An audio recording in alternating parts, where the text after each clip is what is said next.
el Centro Apostólico Altar de Jehová de Eclesía presenta lo mejor del trigo. Conduce Lourdes Bravo de Villar.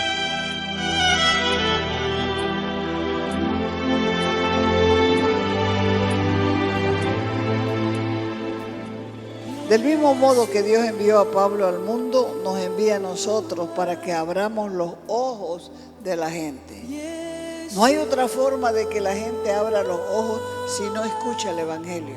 No existe. Por eso se predica el Evangelio, porque el Espíritu Santo va a usar la palabra para abrirle los ojos a su condición. Entonces, así mandó el Señor a Pablo. Te mando, le dijo, a que abras los ojos de las personas, para que se conviertan de las tinieblas a la luz, para que salgan del poder de Satanás a Dios, para que reciba esa gente, que salga perdón de pecados y un lugar entre los que son santificados por la fe. Compruébelo en Hechos 26, 18. Porque no es el plan de Dios que la gente ame y viva en las tinieblas. Su plan es que reciban la luz. ¿Y cómo se vive en luz? Se vive en luz, en justicia y santidad de la verdad, no teniendo nada que ver con las obras infructuosas de las tinieblas. Porque las obras que pertenecen al reino de oscuridad son de la oscuridad, y las cosas de Dios pertenecen a la luz. Es decir, que el cristiano tiene que salir del mundo y encerrarse en un claustro. De ninguna manera. El mismo cristiano que se convierte de las tinieblas a la luz, se convierte también en un reproche de las obras de oscuridad. La oscuridad no se aparta porque se predica sobre ella. La oscuridad se disipa por la presencia de la luz. Hay gente que te odia sin que vos ni siquiera le conozcas. Y es precisamente porque vos estás en luz y ella está en tinieblas. No hay otro motivo. Nunca le conociste, no conoces su nombre, no sabes quién es, no sabes dónde vive, pero tiene un odio y una rabia contra vos que es producto de la oscuridad que hay en su vida.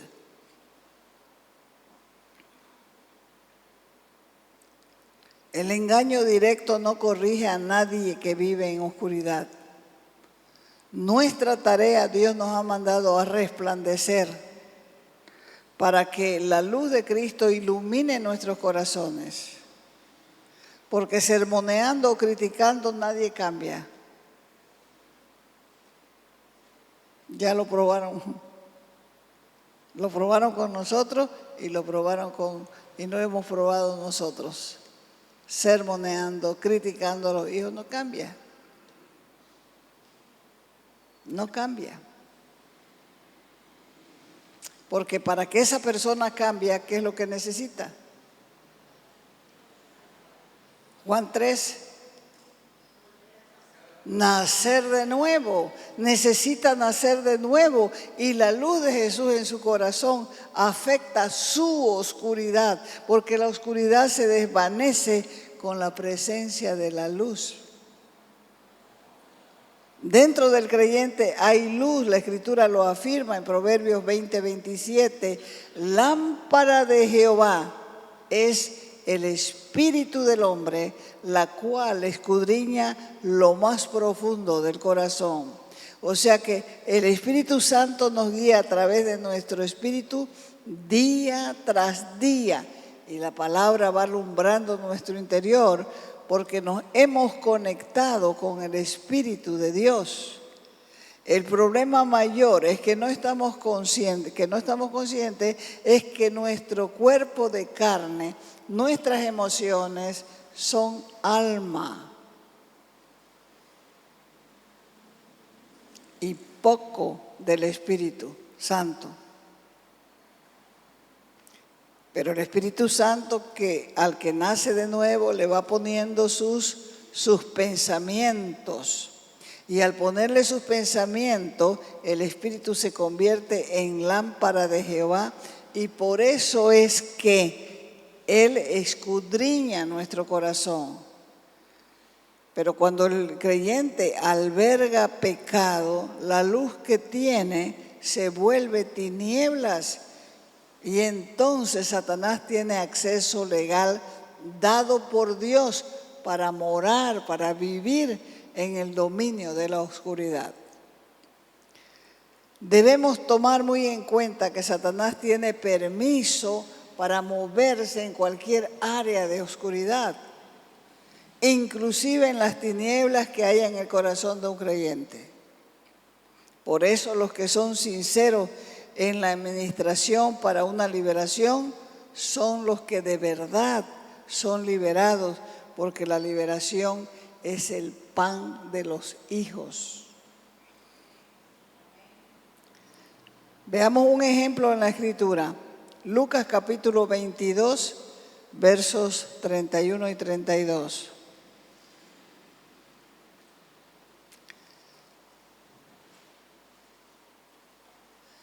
Jesús mismo le advirtió a Pedro que Satanás lo había pedido para zarandearlo, para sacudirlo como trigo, pero que él había rogado por él para que su fe no falte y después de que pase la prueba pueda confirmar, fortalecer a sus hermanos. Y como Satanás tiene acceso al área carnal y oscuro de la naturaleza humana, fue por esa causa que Pedro negó a Jesús. Esto lo vemos en el lado natural, pero el lado espiritual, que es invisible, no lo podemos ver. Pero es real, es más real que el natural, y muchas veces hemos visto esta negación como causa de temor. Pedro no era un hombre cobarde, no era un hombre miedoso, porque antes de negar a Cristo, él mismo sacó su espada y le cortó la oreja a un criado del sumo sacerdote llamado Malco. Entonces no fue el temor humano que hizo que Pedro negara a Jesús, sino que esa negación fue inducida satánicamente. Porque detrás de esa escena, Satanás pidió permiso, ¿para qué? Para zarandear, para sacudir a Pedro. ¿Y lo recibió? Lo recibió porque Pedro tenía áreas de tiniebla en su corazón, tenía autosuficiencia, tenía orgullo, quería ser el primero en todo. Fue después de comer la Pascua que Jesús le dijo a sus discípulos que uno de ellos lo iba a traicionar. Y ellos comenzaron a decir, ¿seré yo, maestro? ¿Seré yo? La Escritura habla de un tiempo de problemas, de un tiempo de desacuerdo, de un tiempo de dificultades, de choques de debilidad, por causa de que todos querían ser los primeros. Todos tenían áreas de tinieblas. Y eso le pasa al mismo creyente. Hace las cosas para que otro lo vea. No hace las cosas para que Dios lo vea. Hace las cosas para que otro lo vea. Le encanta que lo aprueben. Por fin han visto lo que valgo. Por fin me reconocen mi trabajo. Si Dios está mirando, ¿a quién tenemos que agradar nosotros? ¿Al hombre o a Dios? Si usted comienza a agradar al hombre, usted se muere. Le va a dar un infarto cualquier rato, porque la gente que usted quiere agradar es la misma gente que la va a apuñalear por la espalda. Pero si usted hace su trabajo y lo hace para Dios, a usted no le importa lo que diga la gente. Y eso es lo que marca la diferencia en las personas. Aquí toditos querían ser los primeros. Recuerden que hasta la madre, la tía vino y dijo, quiero que mi hijo se siente uno a la derecha y el otro a la izquierda. Todos querían ser los primeros. Por eso es que hubo una pelea entre ellos sobre quién sería el mayor. Posiblemente Pedro pensaba que él sería el mayor porque estaba más cerca de Jesús, porque era más audaz, hablaba con más facilidad, había caminado sobre las aguas. Todas esas cosas Satanás las había estado mirando y acumulando. Sabía de su mala actitud, sabía que Pedro era un presumido, sabía que era un jactancioso, estaba listo para su caída. ¿Por qué? Porque habían tinieblas en él. Vaya a Proverbios capítulo 6, verso 18, y ahí va a darse cuenta.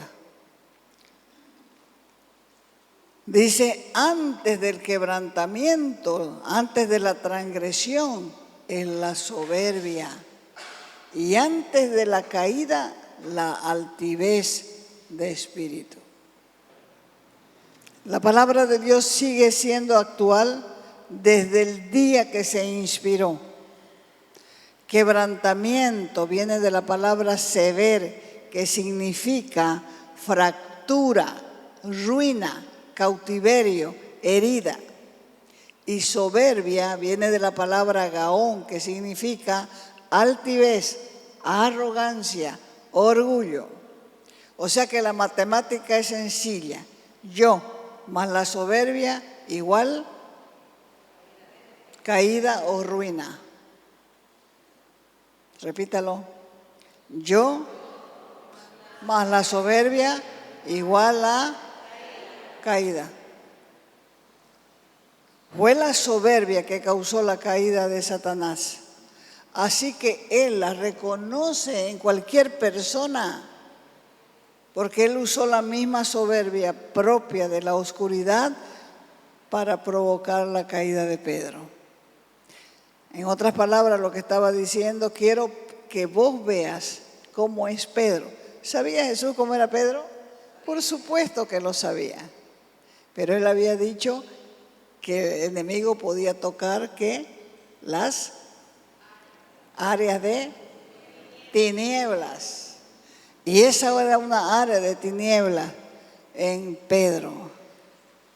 Él sabía por su propia experiencia el juicio de Dios contra la envidia, el orgullo religioso, pero aún así Satanás lo pidió a Pedro y lo consiguió por causa de las tinieblas de orgullo y presunción que había en el corazón de Pedro. Someteos a Dios. La caída de Pedro fue una trampa satánica por medio de las tinieblas, por el orgullo de su vida. Pero antes de entrar en guerra espiritual, hay que reconocer qué áreas nuestras están en tinieblas, porque esa va a ser la causa de nuestra caída. Las batallas internas, las batallas externas no cesan nunca. Por eso, mientras más rápido pidamos ayuda a Dios para descubrir las tinieblas que puede usar el enemigo en nuestra contra, nos irá mejor. ¿Cuándo? Después de arrepentirnos.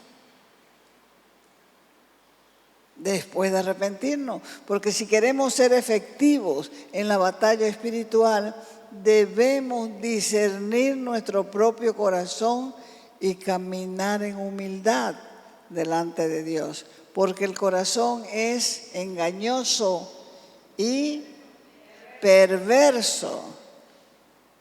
Por eso dice Santiago 4, someteos a Dios, resistid al diablo y huirá de vosotros.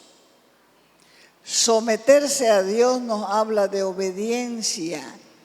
Y este es el primer paso para adquirir autoridad. A mayor obediencia, mayor nivel de autoridad. y luego podemos continuar con lo que sigue. Resistid al diablo. ¿Qué significa resistir al diablo?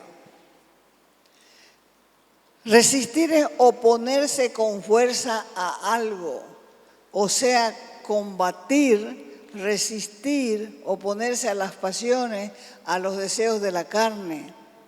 Resistir es oponerse en una actitud de oposición a un problema, a una situación difícil, a una obligación sin declinar, luchando contra sus exigencias.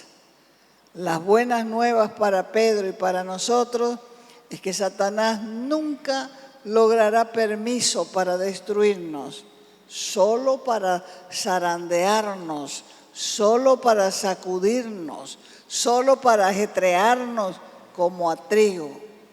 Entonces, el resultado de este tipo de asalto satánico es aprobado por la voluntad permisiva de Dios, con el motivo, ¿cuál motivo? De limpiar el alma del orgullo y producir mayor limpieza. Va a producir la prueba limpieza, va a producir la prueba pureza, va a producir la prueba humildad y obediencia en nuestra vida. Y uno puede pensar, pero ¿cómo Dios va a permitir eso? Dios hará todo lo que obre para bien. Por eso dice la Escritura que todas las cosas nos ayudan a bien. ¿A quién? A los que conforme son llamados. Entonces, nuestra naturaleza exterior es semejante al afrecho. ¿Conocen el afrecho? Es lo que cubre, ¿qué? Es la chalita, esa cáscara que debe morir para permitir que brote el verdadero trigo, que es la nueva criatura. Antes se molía el arroz en tacú, y con el cernidor se aventaba precisamente para que salga la chala. Entonces, el trigo natural necesita del afrechillo, de esa cáscara, porque esa cáscara es una especie de protección para no ser destruido por la naturaleza contraria de la vida. Y antes que Dios pueda usarnos, vamos a pasar por el cernidor, por el zarandeo, porque eso nos va a dejar preparados, porque la gloria de Dios no reposa en nada sucio, sino en lo santo, en lo apartado, en lo separado. El Señor primero nos llama, luego nos bendice, luego nos quebranta o nos quiebra y después nos usa.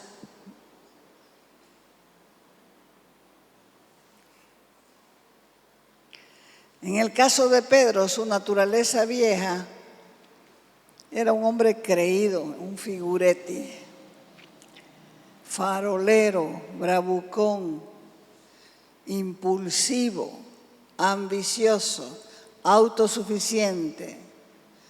Pero Dios nunca va a confiar su reino a nadie que no rompa el orgullo. Así que cuando Satanás pidió a Pedro, el Señor le dijo, solo tienes derecho para zarandearlo, no para destruirlo. Sin embargo, el zarandeo contra Pedro casi lo deja en la lona, pero sirvió para el propósito de Dios. Pedro no sabía lo que era capaz de hacer. No conocía sus áreas de tinieblas. No conocía la ignorancia que tenía en las cosas del reino. Así que eso lo dejó abierto al ataque. Jesús no quiere que ignoremos nuestras necesidades. Por eso cuando Él nos revela el pecado en nuestros corazones, ¿para qué lo hace? Para que lo limpiemos, para que quitemos esa vieja levadura, para que resistamos las obras del maligno. Tenemos que aprender que la mejor defensa contra el maligno es mantener un corazón limpio, honesto delante de Dios, un corazón puro, porque está escrito en la palabra que los de corazón puro, ¿qué pasará con ellos? Verán a Dios.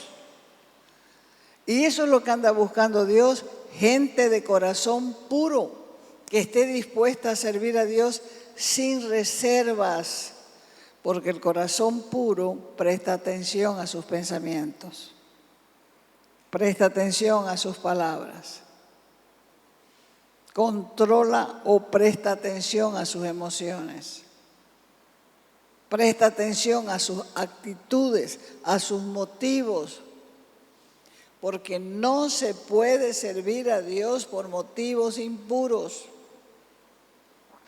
Entonces, ¿cómo se puede tener un corazón puro?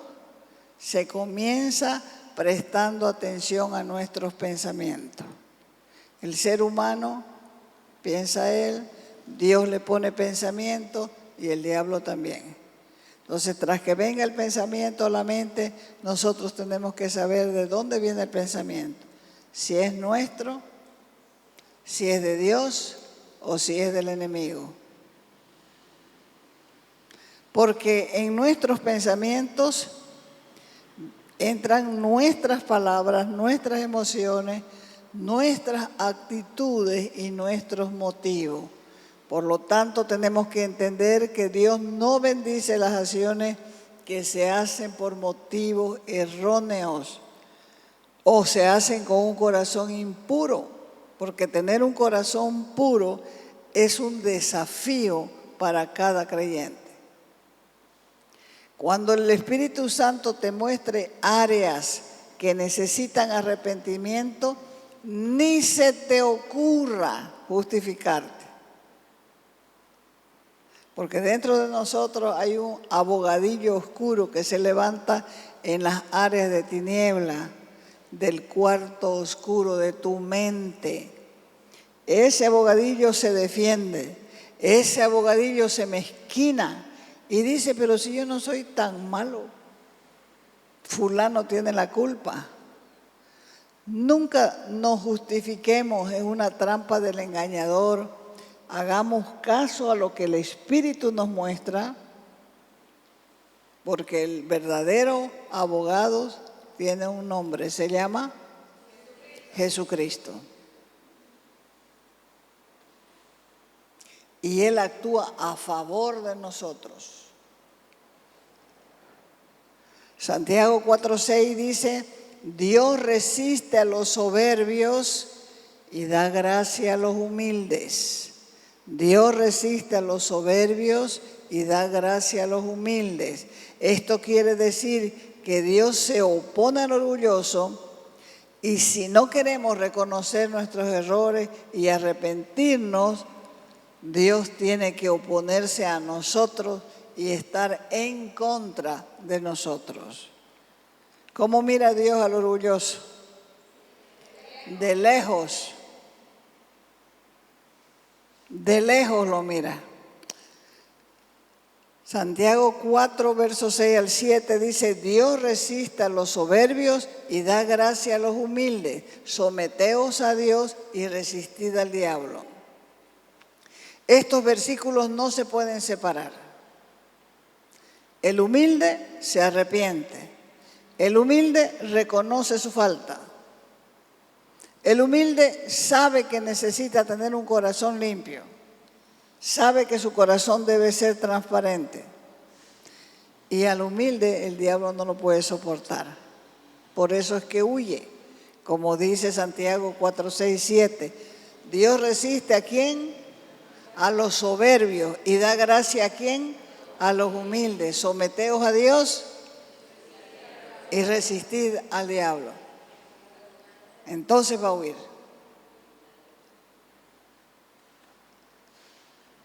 Es importante que entendamos que para alcanzar el éxito en la batalla espiritual, la victoria comienza con el nombre de Jesús.